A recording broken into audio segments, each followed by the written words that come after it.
Une banque éthique, est-ce que c'est vraiment possible ?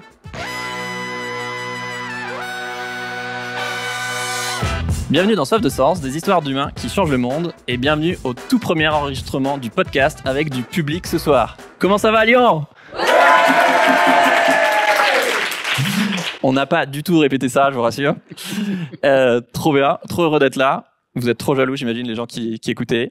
Chaque semaine, je reçois un invité qui change le monde pour t'aider dans ta quête de sens. Et aujourd'hui, on accueille Bernard Orenbeck de la NEF, la banque éthique et coopérative qui est partenaire de ce podcast, pour parler d'un événement historique qui peut changer des milliers de vies et auquel vous pouvez participer. Salut Bernard.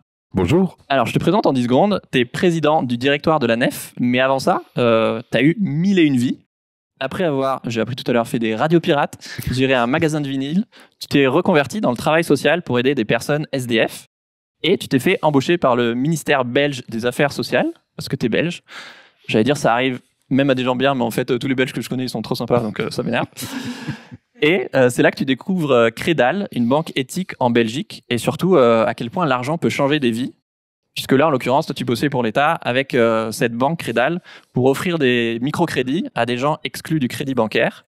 Est-ce que tu peux nous raconter concrètement 2-3 histoires de personnes que vous avez pu accompagner ? Ce qui est assez génial dans la microfinance, c'est que ça nous permet en fait de financer des choses insignifiantes. Exemple, une machine à laver. Voilà, c'est quelque chose de très banal. Mais en fait, si on imagine qu'on est dans une famille avec très peu de moyens, famille monoparentale, famille avec beaucoup d'enfants, qu'on se retrouve sans machine à laver, qu'on est obligé d'aller dans des lavomatiques pour aller le faire, eh bien en fait, c'est un coût important. Et le fait de pouvoir aider quelqu'un à acheter une machine à laver, eh bien c'est parfois un grand soulagement. Ouais. Et donc, finalement, on a beaucoup de gens qui se retrouvent complètement exclus du crédit bancaire pour des tas de raisons, bonnes ou mauvaises, et pour qui, en fait, le fait d'être exclu du crédit bancaire les met encore plus en difficulté. En fait, la conclusion, c'est être pauvre, ça coûte très cher. Et donc, il faut trouver des moyens d'éviter ça. Un autre exemple, c'est des personnes surendettées. Je me souviens d'une infirmière à domicile surendettée qui devait aller de patient en patient, mais l'essentiel de son salaire partait à rembourser des dettes, et sa voiture tombe en panne. Catastrophe. Comment faire ? Elle ne sait plus travailler. Et impossible d'avoir un crédit pour acheter une voiture. Donc, il faut trouver à ce moment-là des gens, des structures, des opérateurs de microcrédit qui sont capables de penser les choses autrement et de se dire, bah oui, c'est ça qu'il faut faire. Si on veut que les choses changent, si on veut que les gens aient leur chance dans la vie ou leur seconde chance dans des moments difficiles, ouais. Bah, il faut trouver des opérateurs pour le faire. Et souvent, c'est des personnes à qui c'est plus risqué de prêter. Tu me parlais, par exemple, des banques qui refusent de prêter à des personnes âgées pour adapter leur logement, parce qu'en vieillissant, on devient une personne à mobilité réduite, et que typiquement, ça pouvait être des choses que vous faisiez aussi. Oui, quand on repense au scandale Orpea, à la façon dont on s'est retrouvé à gérer la situation des personnes âgées dans des EHPAD, eh bien, il y a peut-être moyen de faire les choses autrement si on se dit que l'argent, il peut avoir une autre utilité que celle de à tout prix générer du bénéfice. Par exemple, faire du crédit à des personnes âgées pour modifier leur logement. Mais quel est le banquier qui va prêter de l'argent à quelqu'un qui a 80 ans et qui est en mauvaise santé pour modifier son logement pour qu'il puisse y rester ? Jamais aucun. Par contre, si on met une alliance entre un financier éthique, un service qui a l'habitude et qui sait aider les personnes âgées pour voir comment il faut adapter le logement pour pouvoir y rester quand on est en perte d'autonomie, et des pouvoirs publics qui se disent ça vaut la peine d'aller soutenir ça en fait et de garder une vie sociale pour les personnes plus âgées. Quand on met les trois ensemble, on peut transformer ça.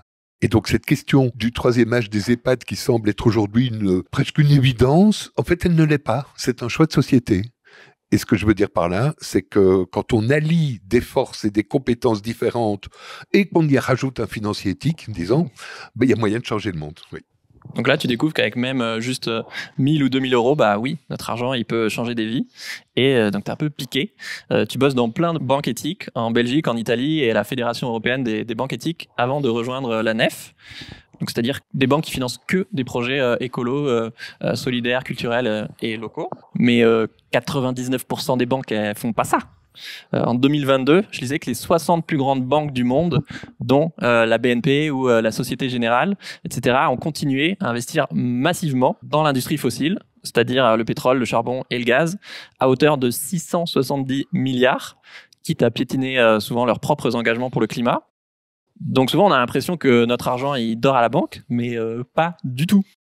Ça a l'air immatériel et abstrait, c'est juste un chiffre quoi qu'on voit sur notre écran, mais ça a souvent un impact très concret sur la destruction du vivant via les projets que votre banque finance, souvent sans que vous le sachiez. Alors je vous propose un petit quiz. À votre avis, il faut quelle somme sur votre compte en banque pour polluer autant qu'un vol en avion Paris-New York? 5 000 euros, ouais. Qui dit les autres, vous en pensez quoi? 10 000? 3 000? Toi, tu bosses à la nef, tu triches un peu. Et ben effectivement, ouais. D'après l'application Rift, il suffit de 2 200 euros, donc c'est beaucoup moins que ce qu'on pourrait imaginer, d'épargne en moyenne en France pour polluer autant qu'un vol Paris-New York qui émet l'équivalent de 260 tonnes de CO2. Donc en fait, notre argent, il pollue beaucoup plus que ce qu'on imagine, c'est ça le message. D'où ma question, Bernard. Je comprends pas, parce que on voit pourtant des pubs partout, que les banques deviennent super vertes. C'est bizarre, non? Ah, c'est tout à fait étrange, elles deviennent super vertes, mais aussi super attentives à chacun d'entre nous. Et en fait, on découvre que toutes les banques sont éthiques. Et donc, moi, c'est ce que je vois quand je regarde la télévision. Je trouve ça magnifique. Et du coup, à ce moment-là, je me demande pourquoi je m'occupe de la nef, finalement, parce qu'elles le sont toutes. Et évidemment, quand on va voir d'un peu plus près, on découvre ce que tu viens de dire, hein, des statistiques qui montrent bien que c'est pas tout à fait comme ça que ça se passe, et que notamment, on fait quelque chose de tout simple. J'ai vu des tas de grandes banques me dire oh, « nous, on peut pas faire ça, c'est beaucoup trop compliqué ». Nous, on est la plus petite banque et on le fait. On publie chaque année l'intégralité des crédits qu'on fait. Donc, tous nos clients, ils savent ce que leur argent devient, ce qu'on en fait et dans quel type de projet ils vont se retrouver. Et c'est l'intégralité. Voilà. Il y a une transparence sur les flux financiers qui aujourd'hui est une nécessité, je pense, si on veut pouvoir voir clair. Et donc on sait déjà depuis longtemps que c'est pas nécessairement la publicité qui va nous dire la vérité. Et donc il faut trouver d'autres moyens de l'avoir. Ouais. Il me semble que ça c'est un moyen. Nous on le fait, si nous on peut le faire, tout le monde peut le faire. Et donc il y a un peu ce jeu de dupe où est-ce que les gens vont gober ce qu'on raconte alors que ça colle pas du tout avec la réalité, quoi. C'est parfois le jeu de la publicité que de mettre l'accent sur ce qu'on fait mal en faisant croire qu'on le fait bien. Donc voilà, ça c'est le pouvoir de l'argent qu'on a essayé de vous illustrer. Négatif dans la plupart des banques, positif dans une banque éthique. Mais alors c'est quoi concrètement la nef? En vrai c'est un ovni. Je pense que même les gens qui y sont n'ont pas toujours compris à quel point c'est génial. Mais je vais déjà vous donner 3-4 particularités. Déjà, la base, depuis 35 ans en France, ils financent absolument que des projets engagés. 2, c'est une coopérative. Ça veut dire qu'il n'y a pas d'actionnaires qui s'en mettent plein les poches, ni un dirigeant qui peut faire des magouilles. C'est pas possible parce que c'est une coopérative, donc c'est démocratique. Une personne égale une voix, que tu aies acheté 100 euros de part ou 1 million. Et donc la nef appartient à ces, aujourd'hui, 47 000 sociétaires qui débattent et prennent des décisions ensemble. Donc Bernard, il peut pas taper dans la caisse discretos, quoi. Et en plus, il y a des écarts de salaire que de 1 à 4. Donc, tu n'auras pas de parachute doré non plus, Bernard. Je suis désolé. Et tu sais quoi? Ça ne m'intéresse pas. Parce que j'ai bien plus qu'un parachute doré. Moi, j'ai une vie entourée de gens qui sont en train d'essayer d'imaginer le monde de demain. Tous les projets et les entrepreneurs qu'on finance. Et ça, franchement, ça vaut tous les parachutes. C'est trop beau. Troisième particularité, d'après le cabinet Carbone 4 de Jean Covici, ton épargne à la nef a une empreinte carbone 4 fois inférieure à la moyenne des banques françaises, justement parce qu'au lieu de financer des énergies fossiles, par exemple, ils financent que des trucs locaux. Et encore, ça mesure que l'impact positif en termes d'écologie. Mais voilà, quand vous financez des projets culturels ou solidaires, ou les personnes âgées dont on parlait, évidemment, il y a plein d'externalités positives sociales. Et le dernier point, c'est la transparence. Vous êtes la seule banque qui communique la liste complète de tous les projets que vous financez. Du coup, je me demandais, selon toi, il se passerait quoi si demain, il y a une loi qui impose aux banques de publier la liste de tous les projets qu'elles financent, comme vous faites? Je crois qu'il y a quelques banquiers qui vont faire des dépressions aiguës et que ça va donner beaucoup de travail au secteur de la santé mentale parce que le problème va être difficile. Il y a quelque temps, j'étais dans une réunion avec toute une série de responsables RSE, etc., dans le monde bancaire. Et ils me disaient tous, mais oui, mais nous, on ne peut pas faire ça, c'est pas possible, techniquement, on ne sait pas le faire publier. Ben si, Donc si on ne le fait pas, c'est qu'on ne veut pas le faire. Pourquoi ? Parce que si on le fait, on va mettre en évidence tout ce qu'on a comme type de financement et qui ne participe de rien d'autre que de la génération de profits sur le dos de la terre, sur le dos des gens, sur le dos de la société, sur le dos d'une vie en collectivité qu'on compromet pour l'avenir. Il y a plein de gens qui changeraient de banque, je pense. Je pense que oui. Il y avait déjà eu un premier choc comme ça en 2008, au moment de la crise bancaire. Tout d'un coup, on a commencé à se rendre compte que l'argent, c'est pas parce qu'il est sur un compte qu'il n'existe pas. Ça ne veut pas dire qu'il n'a pas une vie. Qu'effectivement, on découvrait qu'il avait une vie.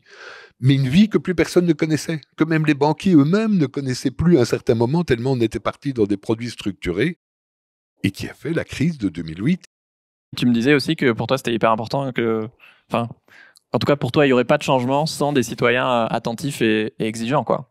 Absolument. Ça, c'est une des difficultés aujourd'hui, c'est que le greenwashing nous oblige tous, en tant que citoyens, de plus en plus intéressés, de plus en plus attentifs à tout ce qu'on fait. Tous nos actes de consommation, tous nos actes sociétaux, eh bien, on se doit aujourd'hui d'aller regarder qu'est-ce qu'il y a derrière. Parce qu'on peut plus se fier sur ce qui est la communication publicitaire. Et que vous, justement, aujourd'hui, vous grandissez vite et que c'est un de vos enjeux, justement, de ne pas perdre ce côté démocratique dont on va parler. Voilà, la Nef, c'est une coopérative où il y a des milliers de personnes qui s'impliquent, c'est vraiment vivant par rapport à une banque classique et que c'est un de vos gros enjeux de garder ce côté démocratique. Alors oui, ça c'est vraiment un combat auquel on tient énormément. Des coopératives, il y en a beaucoup en France. On a la chance en France d'avoir beaucoup de banques coopératives, mais parfois très anciennes et qui ont parfois, au fur et à mesure des années ou des dizaines d'années, perdu un peu cette flamme de la coopérative. Or, la démocratie, elle se joue pas seulement au Parlement, elle se joue aussi dans l'économie. Et pour nous, être sociétaire à la Nef, c'est être parmi les 47 000 aujourd'hui copropriétaires de la Nef. Tu le disais tout à l'heure, en tant que coopérative, c'est un homme, une voix. Mais ça veut dire aussi que l'entreprise, elle nous appartient collectivement et qu'elle va faire ce qu'on a envie qu'elle fasse, ce qu'on a envie de faire ensemble, ce qu'on veut construire ensemble. Et donc pour nous, le grand défi maintenant, c'est de grandir, parce que c'est une nécessité par rapport à notre objet social. Et en même temps, il faut grandir en nourrissant cette dimension coopérative.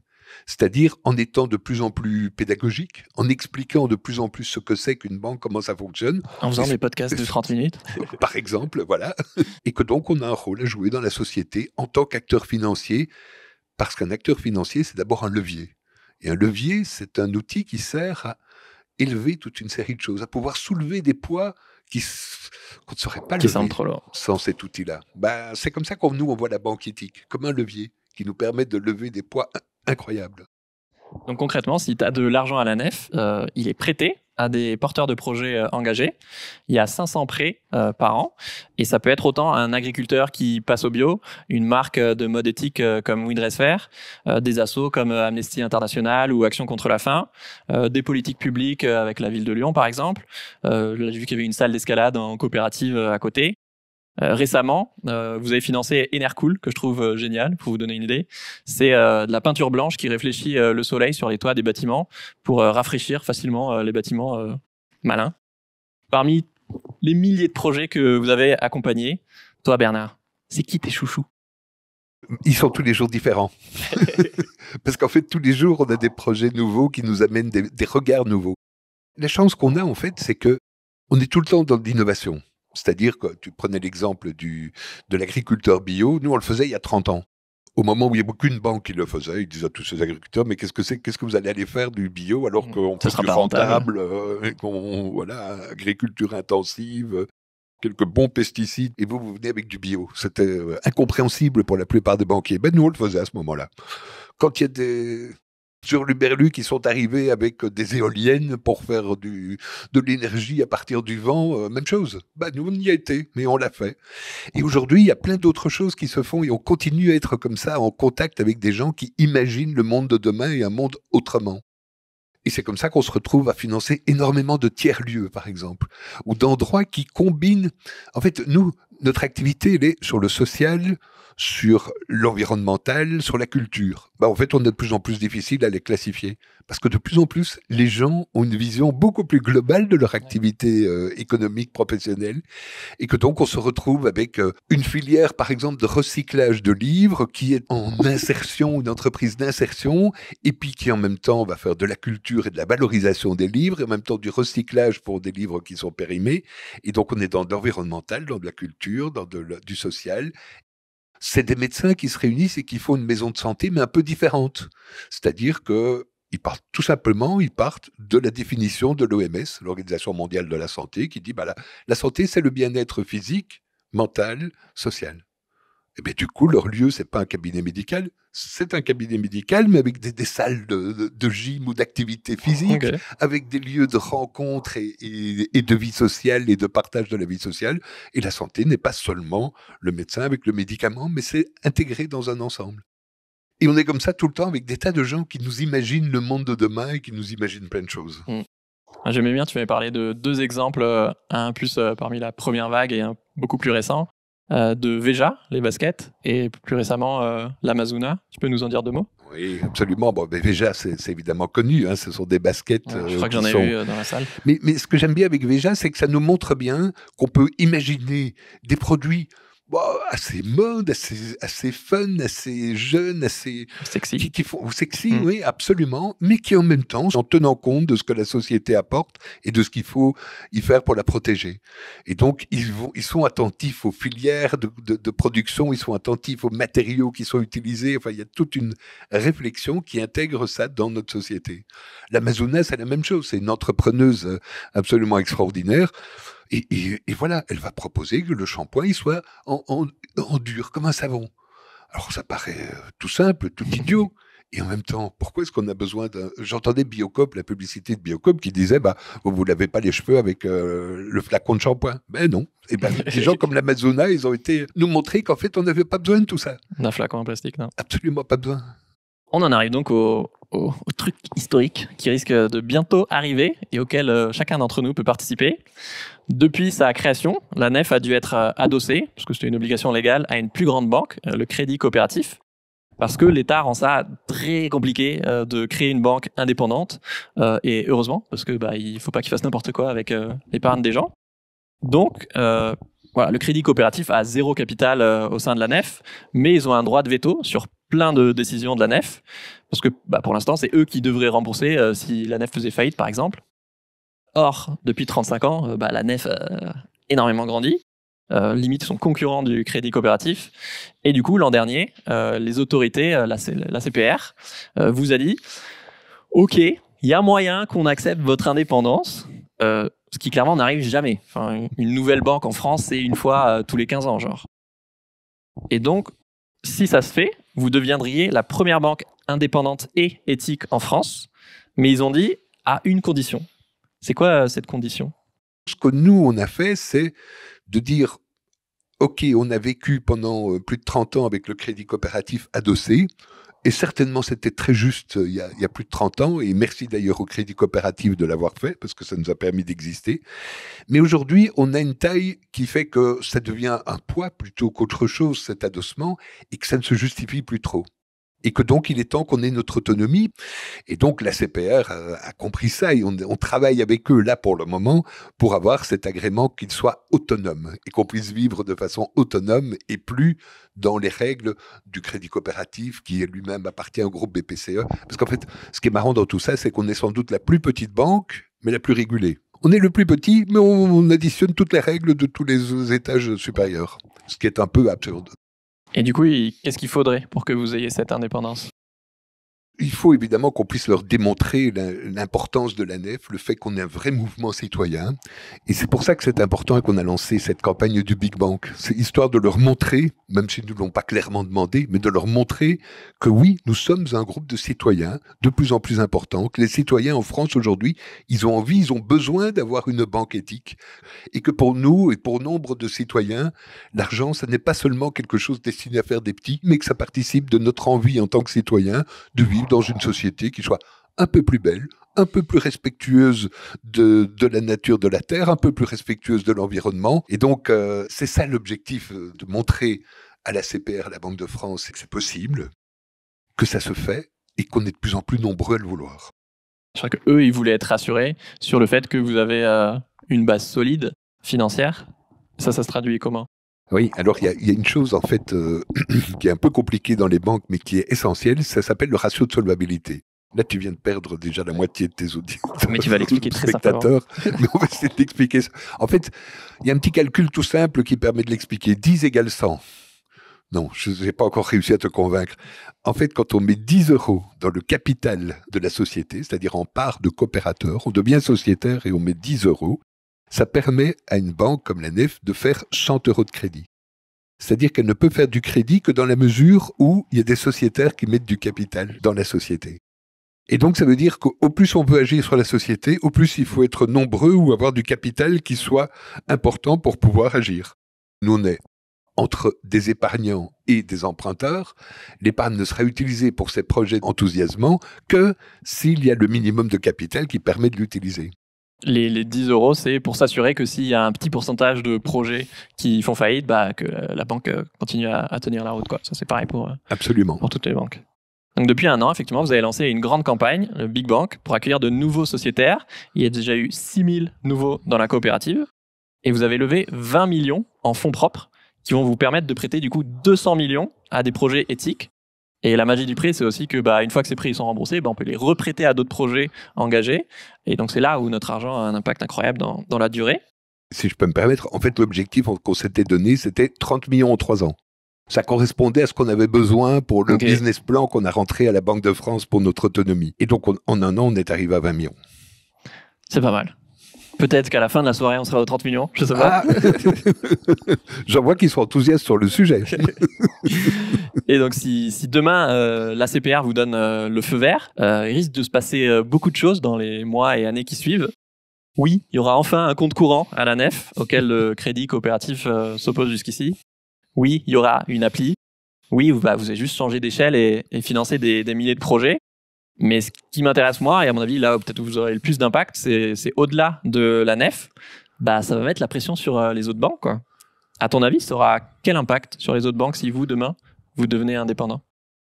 En fait, je me suis déjà rendu compte qu'on est peut-être la plus petite banque, mais néanmoins, on a un impact déjà considérable. Parce qu'en fait, on démontre qu'il y a moyen de faire les choses autrement. Nous, on n'est pas tellement dans la rivalité avec les autres banques, etc. On est simplement en train de démontrer qu'il y a moyen de fonctionner autrement. Qu'il y a moyen de fonctionner avec la démocratie en interne, qu'il y a moyen de fonctionner avec la transparence sur ce qu'on finance, et qu'il y a moyen de fonctionner en étant éthique, c'est-à-dire responsable de ce que devient l'argent. L'éthique, pour nous, ça signifie qu'on a une responsabilité sur les finalités. On n'est pas seulement là pour prêter et récupérer l'argent, on est responsable de savoir à quoi va servir cet argent, en quoi est-ce qu'il va agir sur la société et agir évidemment positivement sur la société. Puis ça va les obliger à mettre plus d'éthique dans leurs produits, quoi. Je pense. Et du coup, c'est sûr que plus vous êtes gros, plus les gens ils vont se poser la question de vous rejoindre si les autres ils se mettent pas à niveau, quoi. Oui, absolument.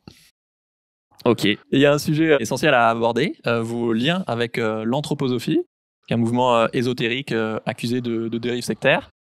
Alors, je peux vous dire que je les ai mitraillés de questions en amont. Ça pourrait franchement faire un épisode à part de 1 heure. Donc, je vous invite à faire vos propres recherches, notamment à lire vos réponses sur la FAQ de la Nef. Vous répondez en détail à ces critiques. Je vous mets le lien en description. Et à poser vos questions après la conférence ou en commentaire. Mais la version courte, c'est que, avant de poser la question à Bernard, évidemment, c'est que oui, au tout début de la Nef, il y a plusieurs décennies, vous aviez des liens avec l'anthroposophie que vous avez reconnu et qui n'existe plus aujourd'hui. De toute façon, à partir du moment où, en 88, je crois, vous avez eu l'agrément bancaire, donc vous êtes devenu une coopérative ouverte, donc vous étiez, je sais pas, peut-être que quelques dizaines, vous êtes passé à quelques milliers de personnes, forcément, ces membres qui défendaient cette pensée ont été dilués, tout simplement. Et encore plus aujourd'hui, où la Nef appartient à quand même 47 000 sociétaires très différents qui ont tous autant de poids dans les votes. Toi, Bernard, je crois qu'en plus, t'es un défenseur de la laïcité, tu as même créé une maison de la laïcité en Belgique. Qu'est-ce que tu réponds, toi, à ces interrogations sur les liens de la Nef avec l'anthroposophie ? Effectivement, outre que ça m'énerve beaucoup personnellement en tant que vieux militant laïque, c'est quelque chose de très énervant d'être dans le pays de la laïcité, d'être critiqué sur des choses qui ne correspondent à rien de ce qu'est la nef aujourd'hui. Alors, la nef, effectivement, elle a, comme d'ailleurs beaucoup de banques éthiques en Europe, elle a été initiée par des gens dont une partie étaient des anthroposophes et ils ont joué leur rôle là-dedans, peu importe le regard qu'on y pose, mais ça date des années 70, 80. Et donc, aujourd'hui, je crois qu'il faut être clair, à partir du moment où l'option qui a été choisie, c'est celle de créer une coopérative, une coopérative, ça appartient à ses sociétaires, ça appartient à ceux qui s'y engagent, ça appartient à ceux qui partagent les valeurs de tout ce que je viens d'expliquer aujourd'hui, les 47 000 personnes que nous représentons aujourd'hui. On n'est pas du tout dans une vision, quelle qu'elle soit, liée à l'anthroposophie. On a, dans notre processus démocratique l'année dernière, suscité par toutes les critiques qu'on a ramassées sur le sujet, entre guillemets, je vais revenir tout de suite à l'anthroposophie, mais je fais quand même une parenthèse, c'est quand même marrant que cette histoire d'il y a 40 ans tombe justement au moment où on dit, nous, c'est le Big Bang, on va revoir les choses, il est temps de repenser la banque, de l'imaginer autrement. Et tout d'un coup, il y a une série de bons penseurs qui sont allés chercher le fait qu'il y a 40 ans, il y avait quelques personnes qui étaient anthroposophes et qui avaient créé la nef. Moi, ça me surprend. Un petit peu. Pas totalement. Mais je referme cette parenthèse-là. Aujourd'hui, la nef, elle n'a rien à voir avec ça. Et donc, ce processus démocratique, il a consisté à dire aux sociétaires, eh bien voilà, on lance une plateforme et on débat entre nous sur c'est quoi l'indépendance philosophique, politique, religieuse de la nef, c'est quoi ça? Il y a des milliers de sociétaires qui ont participé à ce débat. Et on a abouti à ce qu'il y ait un groupe de sociétaires tirés au sort par un prestataire extérieur à la nef qui a tiré au sort un certain nombre de sociétaires, qui, sur base de tout ce qui avait été produit par les sociétaires, a construit une résolution qu'on a votée en Assemblée générale et réaffirmant l'indépendance de la nef. Ça, c'est la réponse démocratique qu'on peut faire à tous ceux qui sont en train d'essayer d'imaginer toutes nos dérives qui n'existent pas. D'ailleurs, la façon même dont on travaille, c'est de se dire on doit travailler au monde de demain. Mais le monde de demain, moi, je ne sais pas ce que c'est. On en a beaucoup parlé au Covid. Là, il y avait plein de gens qui avaient l'air de savoir ce que c'était. À ce moment-là, le monde de demain, quand je vois le monde d'aujourd'hui qui est le monde de demain d'hier, je suis un peu inquiet sur ce qu'ils imaginaient à l'époque, je dois dire. Mais moi, je ne sais pas ce que c'est. Et nous, à la nef, on ne sait pas ce que c'est. Par contre, ce qu'on sait, c'est qu'il y a plein de gens qui expérimentent des tas de choses pour le construire. Il y a plein de gens qui créent des entreprises et qui essayent de les imaginer pour qu'elles agissent sur la société dans laquelle on est, pour qu'elles respectent la terre sur laquelle on est. Et ce que nous, on veut, c'est que la nef, elle soit ce levier-là qui permet cette expérimentation. Qu'on soit celui qui est avec les gens qui essayent d'imaginer le monde de demain. Mais on ne sait pas quel est le monde de demain. Et on est bien loin de toute secte ou de toute idée qui saurait ce qu'est le monde de demain. Et ceux-là, moi, je les attends, mais moi, en tant que vieux militant laïque, je suis pas prêt de les écouter de près et à faire exactement ce qu'ils veulent. Nous, on est là pour tous ceux qui essayent de construire une amélioration de la société. Et puis, il y a aussi plein de gens que vous commencez à déranger à force de grandir, qui peut-être ont des... Bon, là, c'est complètement spéculatif, mais des intérêts financiers, est-ce que vous grandissiez pas trop? Vous bossez aussi de plus en plus avec des politiques publiques, donc c'est facile quand tu es l'adversaire politique de vous instrumentaliser un peu, d'utiliser ça. Ou effectivement la Miviludes, donc un organisme de l'État qui enquête justement sur les dérives sectaires. Enfin, ils sont genre 10 salariés, je crois, et qui vous ont mis dans leur rapport, alors qu'en fait, ils vous ont jamais écrit et qu'ils n'ont jamais été en contact avec vous. Ils ont fait un copier-coller de quelque chose qu'ils avaient écrit il y a 30 ans. Bon, ils nous ont jamais écrit. Moi, je les connais pas, ces gens-là. On essaye depuis 1 an de les rencontrer. Même malheureusement, la chef de la Miviludes, elle a démissionné. Le président, il a été embarqué dans je ne sais plus quel scandale lié au fonds Marianne. Et donc voilà. Et c'est très dommage d'ailleurs, parce qu'il faut lutter contre les sectes. Il faut protéger les citoyens contre les dérives sectaires. Et donc, mais il faut faire ça sérieusement. Voilà, ça me semblait essentiel d'en parler parce que moi je sais que dans ma communauté il y a plein de gens qui se posent la question et c'est important d'apporter des réponses. Donc on le disait, la nef donc c'est des milliers parmi les 50 000 sociétaires, c'est surtout un noyau de milliers de personnes très actives. Voilà, je pense que vous avez commencé à comprendre, mais la nef c'est pas une banque où tu vois jamais ton banquier et où tu partages rien. Il y a énormément de gens qui s'impliquent, qui organisent des apéros, des rencontres avec les porteurs de projets où tu passes dans la brasserie locale, les magasins vrac, voilà, un restaurant, la salle d'escalade dont je vous parlais, etc. Tu es vraiment copropriétaire de ta banque. Est-ce que tu aurais des anecdotes de sociétaires à nous raconter? Témoigne un peu de cette vie démocratique qui n'est pas juste dans les votes, quoi. C'est-à-dire que ce qui est formidable avec les sociétaires, c'est qu'ils ils sont tous à des niveaux d'implication qui peuvent être très variables. C'est-à-dire qu'on a dans les sociétaires des anciens banquiers qui vont être dans les instances et qui vont nous aider dans toutes sortes de choses. Et puis on a des gens qui simplement en profitent pour faire aussi une vie locale. Surtout, c'est un parcours aussi. Être sociétaire, c'est un parcours dans lequel on peut se situer à tous les niveaux qu'on veut. J'ai le souvenir, quand j'étais à Crédal, d'avoir un jour une femme qui vient témoigner à une assemblée générale pour dire, voilà, je suis sociétaire. Et puis elle commence à expliquer pourquoi elle est sociétaire. Pourquoi elle est sociétaire? Parce qu'elle est rwandaise et qu'elle était réfugiée et que pour faire revenir ses enfants, elle n'avait pas les moyens. Et à Crédal, les sociétaires, avec leur épargne, ils ont permis, par cette finance éthique, à financer le voyage de ses enfants pour qu'ils puissent rentrer et retrouver leur mère.